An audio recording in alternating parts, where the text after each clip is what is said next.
All right. Today we're going to talk about the greatest common factor and the least common multiple. So if we're looking at the counting numbers, we want to see what's common about them. So one thing like say 4 and 6, well, what's common about them is that they have common factors. We know 4 have factor 1, 2, and 4, and 6 is 1, 2, 3, 6. So therefore, 1 is always a common factor. In this case, we have another one, 2. Now, we know the least common factor is always 1, so that is not interesting. But the greatest common factor will be different, depends on what kind of number we're dealing with. For example, if we got instead of 4, 6, we're looking at 6, 9. We know 6 is 1, 2, 3, 6, and this is 1, 3, 9. So we got 1 common, 3 is common. So 3 is the greatest common factor, and 2 is greatest common factor. So when we got two numbers, we are interested in what is the greatest common factor. Okay, let's looking at a couple examples. Let's say 12 and 16. What we got? So we got 1, 2, 3, 4, 6, then 12. The other one we got 1, 2, 4, then we know 8 and 16.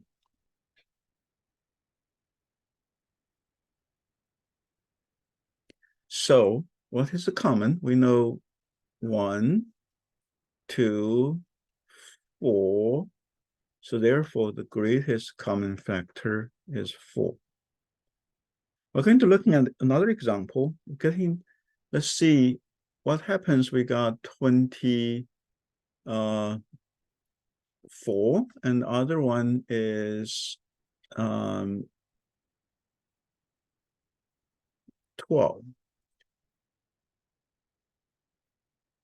So we got 1, 2, we know 4 is a factor, and 6 is a factor, and 12 is a factor, and 24. And we actually have 3 is a factor, and this 8 is also a factor. Okay. And we got 1, 2, 3, 4, 6, 12. Now we can see 1 is common, 2 is common, 3 is common, 4 is common, 6 is common, 12 is common. So therefore, the greatest common factor is 12. Okay, and you can see that if we just write like this, sometimes we could be easily missing one. So we might missing 3 and 8. So how do we make sure we don't skip? And that's where the technique called prime factorization is very useful. Prime factorization is very useful. Okay, I had the video on that. You can watch that. Okay, so basically it's breaking number into prime factors. So for example, we got 24 and 12. How do we make sure we cover everything? So we go 2, 12, that's 2. We got 6, then there's this 2, and this is 3. Okay, and here, of course, is 2, 6, 2, and 3. That's the easy one for this one. So now we can write 24 as 2 times 2 times 2 times 3, and this as 2 times 2 times 3. So now the way we're looking for the greatest common factor, we don't have to do whatever we did earlier on. Is we're just looking at what are the common prime factors of 24 and 12? So we see that 3 is 1, and we got, there is a 2, and there is a 2, and there is 2, and there is 2. So therefore, the greatest common factor will be those multiplies. We got 2 times 2 times 3. That gave us 12. Then that's our GCF is 12. So that way, it was much easier, and also this, you won't go wrong. It's for sure you'll get right. Okay, let's try another one. 36, and how about 48? Okay, let's see how we break them. 48. So we got 2. 2 is always a factor. So we got 18 here. We got 2, we got 9, we got 3, and 3. So we write this as 2 times 2 times 3 times 3. Now the other one we can write as 2 and 24. So we got 2, 12. Then we got 2, 6. Then we got 2 and 3. Okay, that's what we have. So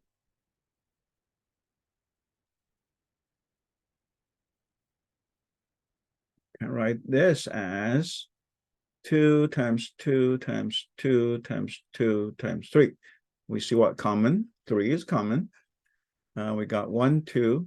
There's 1, 2. We got another 2, another 2. And that's it. That's all we are in common. So therefore, the greatest common factor is equal to 2 times 2 times 3.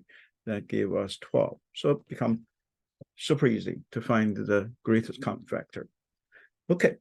So now we can kind of switch gears to talk about common multiple.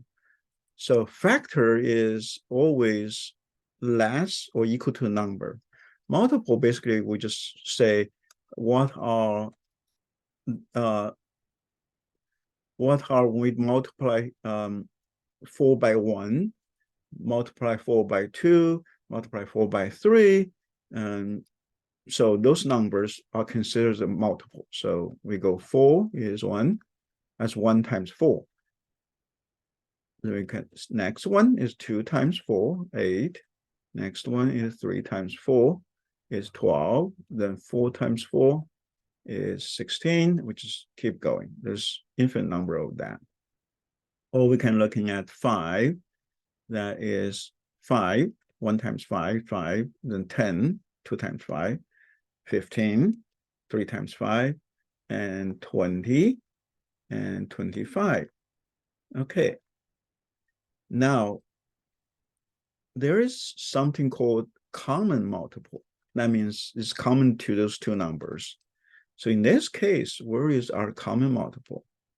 Well, we actually, the first we see is 20. So that's the first one. But of course, we could have more than just that. We could have, like, say, 40, which is multiple 4, which 4 times 10. Well, but 5 times 8 is also 40. So 40 is also a multiple. So the common multiple, we have infinite many. Infinite many. Okay, versus factors. Factors is always limited, but this is have infinite many. So for the common multiple, what we interested is the least common multiple, is this one. Because since you have infinite many, those are not that important, not that interesting. We're looking at least. And we write as LCM, the least common multiple. So least common multiple. Okay. So in this case, the least common multiple will be 40. Sorry, 20. Okay. Now we can get some couple examples. Let's say 4 and 6. Then we go 4 and 8, 12, and 16. On 6 here, we go 6, 12. We got it. We found that. Okay, those are pretty quickly. Now, something like this, it can be pretty quickly, but sometimes other numbers may take us a while. Let's say 12, and we're going to looking at 13. Okay, what's that? So we got 12 is not, 24, and 36, 48, and 60, and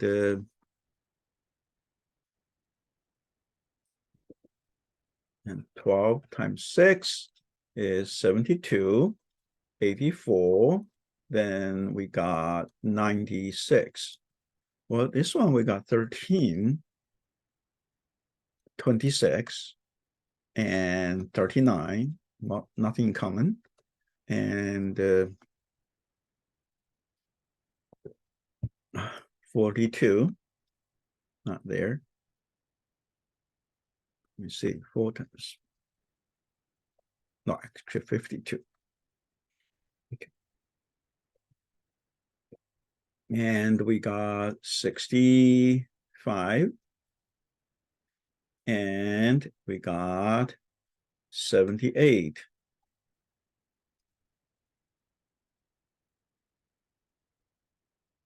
And so far, we still have found it. It's take a longer time. And eventually, you'll get it. You'll find it, which actually will get down to 12 times 13, which is 6, 3, 2, 1. It's 156. That's the least common multiple. 156. So you can see that that's actually takes a long time sometimes to figure it out. So we actually have a nice formula to find the least common multiple. So the least common multiple, the formula tells us, is the two numbers multiplied. Now in algebra, we just use a letter, A times B, over their greatest common factor. So therefore, what we did there, 12, 13, what is our greatest common factor? Well, remember how we break that in prime factorization. This is a 2, this is a 6, 2, and 3. So we got 2 times 2 times 3. And this one actually is a prime number, so just actually 1. It's just 13. That's it by itself. So it's prime. So therefore, the greatest common factor actually is 1. Okay, all right. So therefore, our least common multiple in this case will be these two numbers multiply and divide by that. So that gave us what we did early on. You can see we got 156. So that becomes pretty easy if we are using this formula. And I'm going to show you another example how we use that. So say 48,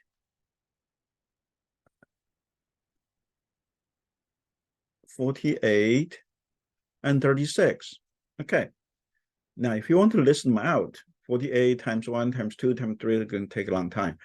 But it's easier just break that into prime factors and find the greatest common factor. So we got 2, 24, 2, 12, 2, 6, 2, 3. So we got 2 times 2 times 2 times 2 times 3. Now 36, we know is 2, and that's 18. 2 is 9, 3, and 3. So we got equals 2 times 2 times 3 times 3. So we know 3 is common. 1, 2, 2, 2. So the GCF is actually 2 times 2 times 3 give us 12. So the least common multiple then will be 48 times 36 divided by 12. Now, I always like to make my life easier when I doing math. So therefore, instead of 48 times 36, I've noticed that this actually just 3. So that becomes 48 times 3. So that'll be a lot easier. So 48 times 3, 3 times 8, 24, 3 times 4, 12 plus 2, 144. So 144. That's pretty easily we'll find it. All right. That's all we have for today. See you next time.